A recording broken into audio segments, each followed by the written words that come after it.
Meanwhile, just to go back to the U.S. for a moment, let's have a little fun. If you want to talk about authoritarianism, well, it seems that there is an authoritarian streak creeping into American politics. Not from the right, as we always hear about it, but rather from the left. Here's former president, the old community organizer-in-chief, Barack Obama, speaking just a couple of days ago about free speech, the internet, and, you guessed it, the need for more government regulation to make sure that us normal folk only get official approved facts. Part of what we're going to have to do is to start experimenting with new forms of journalism and how do we use social media in ways that reaffirm facts, separate facts from opinion. We want diversity of opinion. We don't want diversity of fact. By the way, it will require some government, I believe, some government regulatory constraints around some of these business models.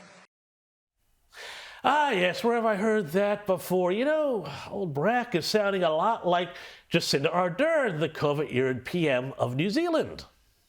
We will continue to be your single source of truth. We will provide information frequently.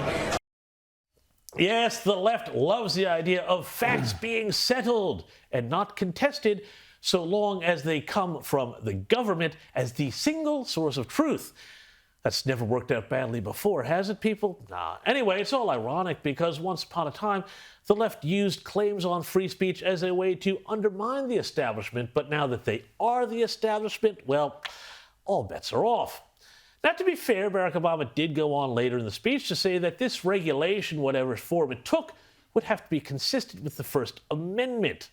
But it seems hard to know where to begin unpacking such a claim since America, in America at least, they take a very expansive view of free speech, including speech that might hurt your feelings. So I don't know how that works.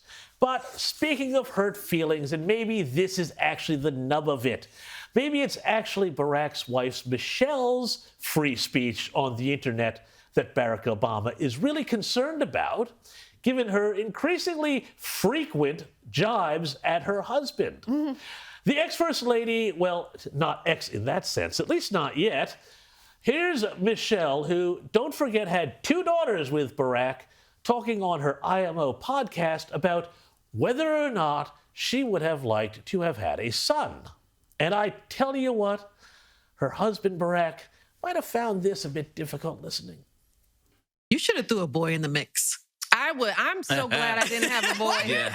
Because he would have been a Barack Obama. It's like baby Barack. It would have been amazing. Ooh, no, I would have felt for him. Yes, that's what every man wants to hear, that his wife would have hated having a son like him. To put it another way, Mr. President, that's a hell of a truth bomb.